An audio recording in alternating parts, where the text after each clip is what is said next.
حضرت سیدہ زینب نے پوچھا امام حسین سے کہ سارے زمانے نے روکا ہے، ٹھیک ہے آپ حق پہ ہیں، یہ بھی سب نے کہا ہے آپ حق پہ ہیں، پر روکا بھی سب نے، آپ روکے کیوں نہیں؟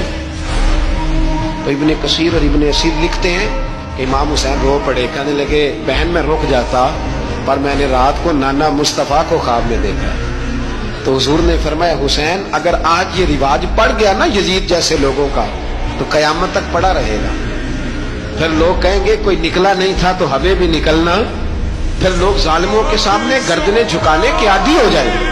میں کہتا رہتا ہوں، کہہ رہا ہوں، کربلا کی جنگ کفر اسلام کی جنگ نہیں، کفر اسلام کی جنگ نہیں کربلا کی، کیونکہ یزید تو بڑا پکا نمازی تھا، خطبہ دیتا تھا۔ وہ تو جب امام حسین رضی اللہ تعالیٰ عنہ نے کربلا کے میدان میں جمعے کا دن تھا تو یزید کے سامنے کو بات کرنی شروع کی عمر بن سعد کے سامنے، تو عمر بن سعد کہنے لگا حسین زیادہ باتیں نہ کر، ہمارا جمعہ لیٹ ہو رہا ہے، جنگ کے لیے تیار ہو، فٹافٹ آ، اہل بیت نبوت کو قتل کریں گے اور قتل کے بعد پھر نماز پڑھیں گے اور پھر کہیں گے اللہم صلی علی محمد وعلی آل محمد، اسی نماز میں پھر درود بھی پڑھیں گے۔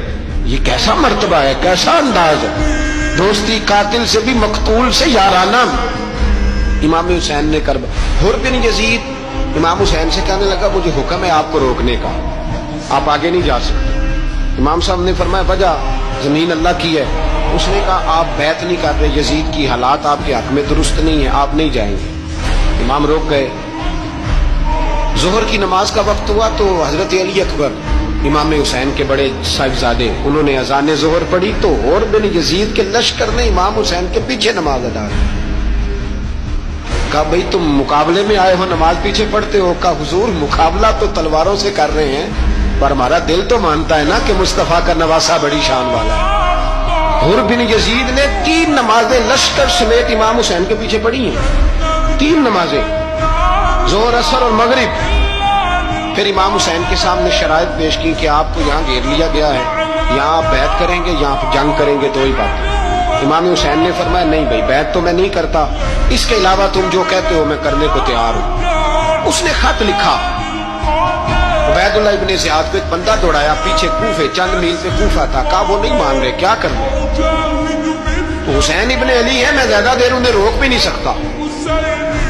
انہوں نے پیغام دیا حر بن یزید کو کہ کرنا کچھ بھی نہیں، ان کا پانی بند کر دو، بلیک میل کرو، کھانا پانی نہیں ملے گا، چھوٹے چھوٹے بچے ہیں خود ہی مان جائیں گے۔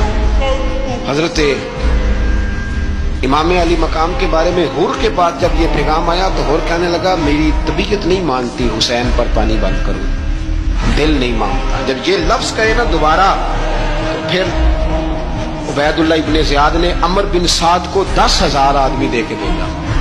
کہا حر بن یزید لچک دکھا رہا ہے حسین کے ہاتھ۔ ایک رے کا علاقہ تھا، بڑی وہاں فصل ہوتی تھی، لوگ کوشش کرتے تھے وہاں کا گورنر بننے کی، کوشش کرتے تھے۔ تو عبید اللہ ابن زیاد کہنے لگا تمہیں رے کی گورنری ملے گی، سب سے سرسبز و شاداب علاقہ، تمہیں وہاں کا گورنر بنایا جائے گا اگر حسین کے خلاف لڑو گے۔ یہ اتنی زبردست ہوتی ہیں گورنریاں کہ گورنریوں کے لیے لوگ نسل رسول کے خلاف بھی نکل آتے ہیں، یہ اتنی تگڑی ہوتی ہیں، اتنی جلدی وفاداریاں بدلتی ہیں۔